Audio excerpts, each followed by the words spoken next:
Itt vagyunk Orbán Tamásnál, ugye a Lemeszkernél. Tamás, mesélj nekem, hogy miért indítottátok el a vállalkozást, mikor történt ez? Kicsit a múltról. Sziasztok! Ezt a vállalkozást 3 éve indítottuk. Úgy indult a vállalkozás, hogy én munkahelyet váltottam, hasonló cégnél dolgoztam, ahol több probléma miatt megszűnt a munkaviszonyom, felmondtam, és egy régi barátom akkor építette egy apartmanházat, és oda keresett vezetőt. Elmentem hozzá, leültünk beszélni, hogy én váltanék, alkalmas lehetek-e rá, elmondtam, hogy mit dolgoztam. A beszélgetés után pár nappal pedig ő jelezte, hogy szeretné indítani egy kereskedő céget, mert ugye építőiparral foglalkozott, de hogy ezt is szeretné kipróbálni, hogy elérni egy új dolgot az életében, egy nagyobbat építeni. Első körben neki volt egy vállalkozása, és oda vett fel alkalmazottként, ott indult ez az egész, kipróbáltuk, hogy működik-e, mit tudunk elérni, és 1,5 év után megalapítottuk a közös céget, ami már akkor én is sikeresen tulajdonos lettem. Ez a Lemeszker az. Így van, ez a lemeszker.hu Kft. Ezt alapítottuk meg, 3-an vagyunk benne tulajdonosok, ugye mindenkinek megvan benne a feladata, én a kereskedelmért felelek. Van egy társunk, ő az informatikáért, és ugye van a vállalkozó barátunk, aki az egészet segített elindítani. Ő felel itt a pénzügyért, és azért, hogy a cégben jó döntéseket hozzunk mindig. És akkor mesélj nekünk arról, hogy mi a termék, mi az, amit értékesítetek. Ugye a termékek legfőképpen tetőfedő anyagok, cserepeslemez, trapézlemez, acéltetőfedő anyagok a lakosság és ipar részére, ezen felül kereskedünk, még foglalkozunk szendvicspanelekkel is, szelemenekkel, ugye ezek inkább ilyen csarnoképítéshez szükséges. Igen, ugye szokták azt mondani, hogy az építőipar akkor megy fölfelé, amikor persze vannak is támogatások, de egyébként ezt hogy látod, hogy úgy vágtatok bele az építőiparba, amikor már, tehát hogy még voltak azért támogatások, de azért valljuk be, már azért apadtak el. És akkor hogy látod ezt most az építőiparban? Azért nem úgy van, hogy most akkor mindenki így nagy mellénnyel belevág. Igen. Nagyon nem volt választásunk, tehát mindenképp kellett valamit csinálnom. Ehhez értettem, meg kellett csinálni. Az a nagy szerencsénk, hogy ez egy válságálló termék. Tehát, hogyha beázik a tető, azt ki kell javítani, vagy ki kell cserélni. Tehát ez a szerencsénk, hogy ha az ipar nem megy, akkor a lakosság egy része hajlandó vásárolni. Hogyha jönnek a támogatások, akkor meg az ipari rész is elég erősen beindul. És akkor nézzünk így nagyságrendeket, hogy a nézők el tudják képzelni. Szóval ott vagytok friss vállalkozóként, ugye 3 éve indult, akkor ez azt jelenti, hogy 2022, ugye? Így van. Igen, 2022-ben. Hogy tudtatok a piacon érvényesülni friss cégként? Hát az indulás igazából elég nehéz volt, mert elég erős a konkurencia, tehát több kereskedőcég van, több gyártócég van Magyarországon. Próbáltunk tanulni a jobbaktól, hogyan csinálják, hogyan lehetnénk jobbak, ugye külföldi beszállítóktól, magyar gyártóktól. Mindenki segítette szerencsére az indulásunkat. Ennek meg lett az eredménye, mert az első évben sikerült egy 420 milliós forgalmat csinálnunk. A második évben fejlesztettünk folyamatosan, tehát a fejlődés az ugye próbáltuk úgy csinálni, hogy soha ne álljon meg. Amit tudtunk, mindig újakat kitalálni, új lehetőségek után menni, új kollégákat felvenni, a kollégákat meghallgatni, kinek milyen ötlete van, ezeket beépíteni a vállalkozásba. Fejlesztettünk egy saját rendszert, ami segíti az értékesítést, így a második évben elértük a 800 milliós forgalmat, a tavalyi évben pedig megcsináltuk a 1,5 milliárdos forgalmat. Wow, és hogyha nézzük a vevőket, arányokat, hogy vannak a lakossági és hogyan az ipari rendelések? Tehát a lakossági megrendelés még mindig jóval több. Én azt mondanám körülbelül, hogy ez egy ilyen 70-30%-ban oszlik meg. Tehát a komolyabb ipari megrendelések, ugye azok azért nagyobb volument adnak, de darabszámra kevesebb. Ugye a lakossági megrendelés meg pont az ellenkezője. De szerencsére mindenkit tudunk szolgálni a piacon, tehát ha valaki ilyen terméket keres, nincs olyan, hogy nincs erre megoldásunk. És akkor azért ennyi milliárdos forgalom mellett kell egy csapat. Hány főnél vagytok most? Igen, tehát ugye sofőrökből van 3 sofőrünk, akik kiszállítanak. Értékesítőből van 5 kollega, aki folyamatosan értékesít. logisztika, pénzügy, back office. Tehát igazából nem vagyunk sokan, próbálunk mindent úgy megoldani, hogy amit lehet automatizálni informatikai megoldásokkal, hogy mindenkinek egyszerűbb és könnyebb legyen a feladata. Igen, ugye itt vagyunk Tata mellett, tehát hogy azért egy vidéki vállalkozásról van szó. Nem gondolkodtatok így budapesti telephelyen? Gondolkoztunk sok mindenen, egyelőre ezt a területet, régiót szeretnénk meghódítani. Hogyha ez megvan, akkor majd megpróbálunk tovább lépni. Keresnénk akkor az országban valami központi helyet, egy Kecskemét, ahonnan könnyen meg tudjuk oldani a logisztikát az országban bárhova.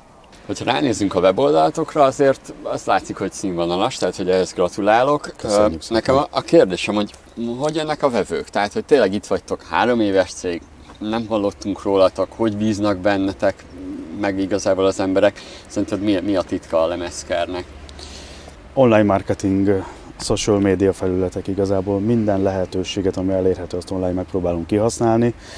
És szerencsére így 3 év után most már szájhagyomány útján is terjedünk, tehát többször mondják a sofőrjeink, hogy ugyanabba a városba szállítottak, csak 2 utcával arrébb. És kiderült, hogy ismerték egymást a tulajdonosok, és úgy kerül át a kontaktunk, de a legerősebb hirdetésünk ugye ez a Google, Facebook, amiket használunk, és onnan jön a legtöbb megkeresés telefonon. De ezelőtt egyébként ugye mondtad, hogy korábban ilyen helyen dolgoztál, ilyen cégnél, hogy ott is megvolt ez, hogy az online marketing, vagy egyébként nem? Igen, tehát ott is megvolt az online marketing, ők egy gyártócég, nagyon erősek Magyarországon. Hogyha nézzük a rendelés folyamatát, azért ez egy olyan termék, ami azért drágább, tehát ez azt jelenti, hogy nem csak úgy van, hogy most én felmegyek és megveszem, mint egy, nem tudom, teát, vagy egy elektronikai terméket, és bejelölöm, megveszem. Tehát hogy történik a rendelés folyamat nálatok egy ilyen online? Hát az értékesítés ugye kétféle képen működik, ugye van egy webshopunk, ahol vannak fix méretű termékek, többféle színben, bevonatban, amit ugye meg tud vásárolni. Online kifizeti, kiszállítjuk.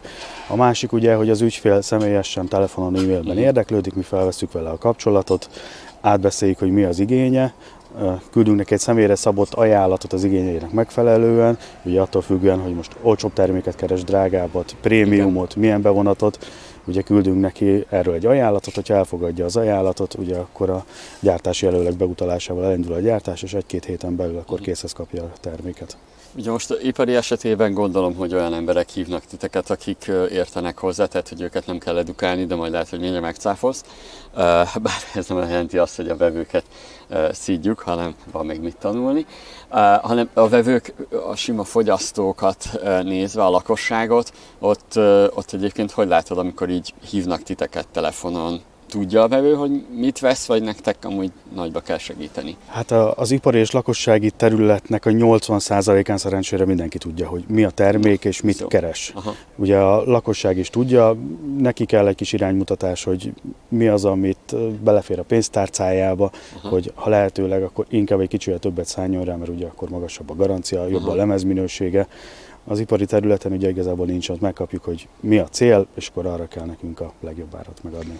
És azért a legutóbbi árbevételetek, hogy már több mint 1 milliárd forint, ez azt jelenti, hogy azért elég jó tudtok eladni. Itt a kérdésem az, hogy mennyire árérzékeny a piac ezeknél a termékeknél? Nincsen szerencsénk. Nagyon árérzékeny a piac, tehát tényleg van, amikor a megrendelések ilyen 50-100 forintokon múlnak négyzetméterén a terméknél.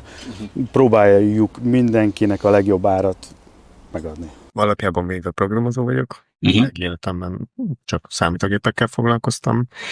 Tamással együtt hoztuk létre a céget, és én térképezem fel a folyamatokat. Hogyha nézzük, akkor egy ilyen építőipari kereskedő cégnél nem azon gondolkodnak elsőre, hogy IT fejlesztésbe vágjanak bele, és hogy látjátok, hogy mindenképp szükséges 2025-ben, 2025-ben egy kereskedő cégnek a digitalizáció? Határozottan azt gondolom, hogy igen, főleg, hogy egy gyárajánlatkészítés nagyon aprólékos folyamat, Nagyon sok információra van szükség ahhoz, hogy el tudják készíteni, és ezeknek az információknak a kinyerése az első körben, amit jelentősen meg tud könnyíteni egy informatikai fejlesztés. Például, hogyha trapézlemezre van szükség, akkor ki kell választani a beszállítót, a típusát, a trapézlemeznek a kiegészítőket, és ezek különböző prospektusokban vannak benne adott esetben, és hogyha ezeket az adatokat bevisszük egy rendszerbe, és csak egy-egy kattintással ki tudják választani, akkor gyakorlatilag telefonálás időben, beszéd közben el tud készülni egy árajánlat. Arról nem is beszélve, hogy miután elkészült, készítettünk egy ilyen nyomkövető rendszert, amivel a rendszer automatikusan elkészíti az e-mailt, kiküldi, és utána nyomon tudjuk követni, hogy azt az árajánlatot megnézték, vissza tudják jelezni, hogy elfogadták, vagy éppen utasították, változtatást szeretnek kérni. A rendszerben ez automatikusan megjelenik, és az értékesítő mindenről adott rögtön tudom. És hogy úgy döntöttetek, hogy így saját magatok fejlesztitek, és nem egy valamilyen dobozost vesztek le a polcról? Nekünk az a tapasztalatunk, hogy a dobozos termékek mindig kompromisszumon járnak, és a folyamatokat akkor tudjuk a végletekig optimalizálni, hogyha mi magunk ismerjük ezeket. Ez azt is jelenti, hogy a cég fejlődése során én magam is megoldottam problémákat, én magam szerveztem fuvart, én magam talán készítettem ajánlatot is, töltöttem fel számlát, vezettem pénzügyet, és akkor szembesültem a problémákkal, hogy hogyan történik egy ilyen folyamat, és arra fejlesztettünk egy megoldást. Mondok egy konkrét példát, ami sajnos megtörtént 2 alkalommal is, hogy leszerveztem úgy fuvart, hogy végén nem emlékeztem rá, hogy felvigyem a rendszerbe. És hívtak az ügyfelek, hogy hol van az autó, és amikor aznap már a második ügyfél hívott este, akkor tudtam, hogy én ott valamit nagyon elfelejtettem. Ugyanis nekem elég rossz a memóriám, és az egész rendszert úgy fejlesztettük ki, hogy egy olyan ember, akinek vagy rossz a memóriája, vagy fáradt, vagy éppen beszélnek hozzá, kizökkentik, az is precízen tökéletesen végig tudjon vinni egy folyamatot. A vállalatirányítási rendszeretekben akkor ez az értékesítés, meg ez az árajánlatkészítési modul, de egyébként minden más is benne van, tehát hogy készletkezelés, meg is. Készletkezelés, minden, ami a cég életével kapcsolatos. Akkor mondhatjuk azt is, hogy olyan, mintha egy ilyen, hát most satszolnom kellene, egy ilyen 30 milliós forint értékbe beleraktatok egy vállalatirányítási rendszert, meg kb. Annyi lehet az értéke. Nem tudok összegeket mondani. Hát is ennek a cégnek a problémáit úgy gondolom, hogy elég jó hatékonysággal. Mert hogyha nézzünk egy SAP bevezetést, az legalább lenne 30 millió, szóval, hogyha úgy nézzük, akkor... Én magam nem ismerem az SAP-t, annyit hallottam róla, hogy nagyon körülményes használni. Igen. Ezt még mindenféleképpen szerettük volna elkerülni. Gyakorlatilag nálunk a cégnél arról szoktunk beszélni, hogy szükség van-e plusz egy kattintásra, vagy nem, hogy hogyan tudom megspórolni még egy kattintást. És itt most kérdezem, hogy a munkatársak egyébként hogy viszonyulnak ehhez, hogy így itt van ezek a digitális dolgok, használják, könnyű őket betanítani, vagy ellene? Volt-e olyan, hogy ellenálltak? Nem, szerencsére mindenki pozitívan áll hozzá. Tehát mindenki látja ennek az előnyeit, hogy fel lehet gyorsítani egy folyamatot. Így egy értékesítő naponta nem csak 20 ajánlatot tud kiadni, hanem 50-et, 80-et igazából. Teljesen képzeletszab határt, hogy mennyit tud feldolgozni. Tehát mindenki pozitívan áll hozzá, mert mindenki látja, hogy közös a cél. Tehát ha több az értékesítés, akkor az mindenkinek jó. Igen. És akkor az értékesítők akkor teljesen ebből dolgoznak, tehát most is ott, amikor voltunk az értékesítők között, mert amikor még mielőtt forgattunk, hogy hozzáindítottunk először be, akkor ők ezt a felületet használják. Teljes egészében fejlesztettünk mobil applikációt is, ami össze van kötve a rendszerrel.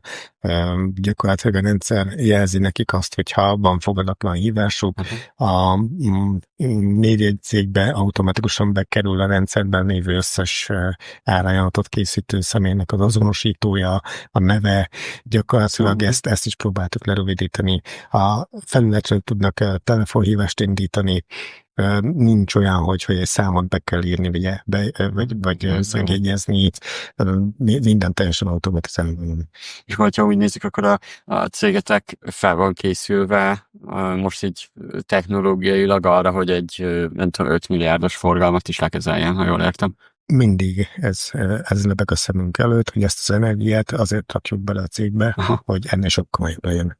De egyébként ez már előrevetíti azt is, hogy bár tudom, hogy kell majd új munkavállaló, mert miért ne kéne, de hogy valójában kevesebb munkaerőállománnyal tudtok ugyanakkor eredményt elérni, mint mondjuk akár mások. Így van, szerencsére. Tehát ez az informatikai fejlesztése nagyon megkönnyítik a munkát. Tehát tavaly körülbelül olyan 6000 rendelést szállítottunk, és egy kollega intézte a teljes logisztikát. Pénzügynél szintén ezekhez tartozó előlegszámlát, a díjbekérőket egy kollega dolgozta föl, mert a rendszer képes erre.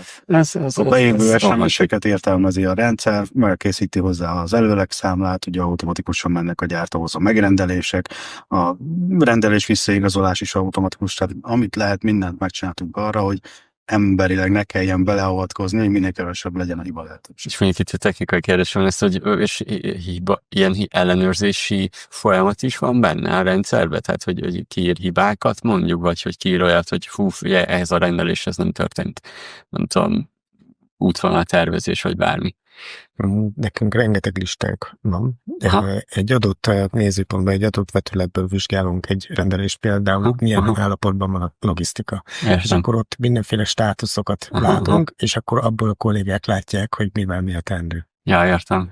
Például ez a rendeléshez tartozó alapvetően beérkezett, vagy nem érkezett be, készleten van, leadtuk a rendelést, de még nem szállították, fuvarba beszerveztük már az adott rendelést, de még nem szállítottuk, így kiszállítottuk, és rengeteg státuszunk van, és ezekre tudunk szülni. Szuper, na és nagyon jó dolgokat hallottunk ugye a lemezkerről. De hát van ennél még mindig feljebb. Mit láttok, hogy most miben lehetne fejlődni még a cégnek, vagy mi az, amit változtatni kell még ahhoz, hogy ezt az 5 milliárdos államforgalom szintet elérjétek? Hát próbáljuk most bevezetni a mesterséges intelligenciát ugye a rendszerben. Tehát ugye már elkezdtük, van egy beta verziónk, ami például a logisztikát csinálja, tehát összerakja a fuvarköröket, és a logisztikusnak csak fel kell hívni. Ugye itt az élet mindig közbeszól, mert ugye az ügyfeleknek nem jó az a nap, nem jó az a dátum, kezdhetjük előről, de igazából ez a része már le van programozva, hogy optimalizálja a fuvarokat, ez a költséget csökkentünk, és gyorsítunk minden folyamatot is. Ugyanezt vezetjük be hamarosan a weboldalon is, hogy például a szerelésekkel kapcsolatban nem az értékesítőket kell kérdezni, hanem a ChatGPT-nek megadunk minden szereléssel kapcsolatos adatot bármilyen nyelven, szerencsére, és akkor tud válaszolni az ügyfeleknek, hogyan kell létrezni, hogyan kell forjázni. Tehát ezzel megint terhet veszünk le az értékesítésről, hogy ők csak azzal foglalkozzanak. Csapatbővítés, vagy bármi ilyesmi? Folyamatosan keresünk új kollégákat, főleg a sales-t, az értékesítést szeretnénk még erősíteni.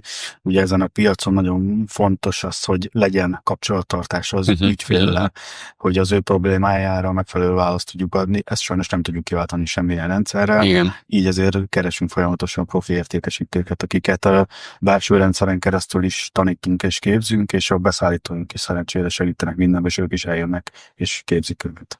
Most hány fős csapat van ugye a sales-ben? 5 fős csapat van most itt, kikészük az értékesítést. És szerintetek mekkora az a sales csapat, akivel már sikereket tudtok még nagyobbat elérni? Ez egy fogos kérdés. Én azt gondolnám, hogyha az értékesítők száma duplájára nő, tehát hogyha lesz egy 10 fős csapat a folyamatok megosztásával, hogy ki mivel foglalkozik, projektes, lakossági értékesítő, ipari, mezőgazdasági, akkor úgy könnyebben és egy nagyobbat tudunk lépni. Értem. Oké, és ugye most majd a lemezkerrel, majd az egyik cégfejlesztési vezetőn fogunk majd dolgozni, az a sales csapat fejlesztése, lead generálás, hideghívás, minden, ami egy salesesnek kell. Ugye megnézzük azt, hogy hogyan tudjuk egyrészt feljebb vinni, szerintem a számokat még lehet feljebb vinni egy értékesítőre nézve, ugye? Azt hogy látjátok? Mennyivel lehet szerintetek növelni egy értékesítőnek a produktumát? Ez ugye ez jó, persze. De egy átlagot, hogy mondjuk, hogyha beleteszünk egy időt és energiát, és mondjuk nem tudom, majd ugye akár a hívásokhoz kapnak megfelelő skripteket, visszahívásoktól elkezdve minden ilyesmi, egy kis motivációt is, ugye, hogy felemeljük a telefont. Akkor mondjuk lehet egy értékesítő, az mondjuk dupla ekkora forgalmat el tud vinni, szerintetek? Itt a legjobból induljatok ki, mert azt lehet megközelíteni. Én inkább ezt úgy közelíteném meg, hogyha valaki projektezik, ott simán lehet duplázni. Hogyha valaki lakossági értékesítőként csinálja, ugye ott egy idő után már nem tud több telefont felvenni, hiába nagyon jó értékesítő, igen. De mindenkinél lehet emelni. Tehát én azt gondolom, hogy a lakossági értékesítőnél is még egy 30% még bennük van simán, amit ki lehet hozni pluszba, hogy ők ezt elérjék. És akkor itt most jelenleg vannak-e nálatok ilyen fix szövegek, ami alapján ők dolgoznak, telefonálnak, felhagyják az ügyfeleket? Van ilyen? Egyelőre úgy van kialakítva a rendszer, hogy a bejövő inputokat dolgozzuk fel. Aha. És most sajnos nincs is kapacitás arra, hogy mi keressünk meg partnereket. Ez a jövő zenéje, ez lenne a cél. Vannak szövegek, amiket tudunk használni, és már kipróbáltuk, és működnek, de ugye ezeket mindig személyre kell szabni, ugye minden más a habitusa, nem lesz jó mindenkinek. Ugyanaz a szöveg, ebbe is vagyunk elakadva, és meg kérjük a segítséget, hogy ezt szolgáljuk. És hogyha megnézzük a további szervezetfejlesztést, mert azért még, hogyha közelítünk az 5 milliárdhoz, még bővültök majd, hogy ugye már digitalizációba fejlesztettetek, most azért már az értékesítésnél egyébként így a szervezetfejlesztést érintjük. Hogy látjátok magát a cégnél a szervezetfejlesztést? Én úgy látom, hogy ez folyamatosan történik a harmadik tulajdonostársunk kezdeműködésével. Folyamatosan alakítják ki a hierarchiákat és a felelősségköröket. Ő az, aki ezeket a dolgokat intézi, akkor ez a cégvezetői ilyen vezetői szkíjei vannak, vagy ilyesmi? Neki volt és van is egy nagyon sikeres vállalkozása, így gyakorlatilag neki van tapasztalat az emberekkel, igen, hogy milyen élethelyzetekben mi az, ami működik, mi az, ami nem. Aha. Na, szuper, majd ott is meg fogunk nézni, mert vannak tök jó anyagaink, például én mindenkinek javaslom, minden cégnek, hogy a személyes meetingeket, ezeket az 1x1-es meetingeket, amikor egy munkatársal leültök, azt minél sűrűbben csináljátok, olyan jó dolgok szoktak kiderülni, így cégvezetőként mondom, hogy lehet azzal, azt gondolom, hogyha valaki sűrűn tartja egy kicsit tudatosabban, akkor bármilyen munkavállalónál egy ilyen legalább egy évet nyer, ameddig még ott marad a munkavállaló, és bárhogy nézzük a belefektetett energiádat, akkor valahogy meg kell, hogy térüljön, és havi fél órát az ember ki kell, hogy bírjon a munkavállalójával. Ez most jó volt, de értitek, hogy így személyesen, és itt az a lényeg, hogy egyedül, vagy hát így együtt meetingeltek, és nem az, hogy más is ott van, kicsit személyesebb, de majd erről fogunk is beszélni majd egyébként a későbbiekben. Szóval itt vagyunk a lemezkernél, és a 18. cégfejlesztési ötletet fogjuk majd a következő időszakban megvalósítani, illetve majd későbbi videóból is láthatjátok, hogy még mit fogunk a cégnél csinálni. Nézzétek meg a többi videót is, és hogyha bármi kérdésetek van, akkor keressetek minket, illetve hogyha természetesen trapézlemezre vagy szendvicspanelekre van szükségetek, akkor hát a lemezkerhez fordulhattok. Sziasztok! Sziasztok!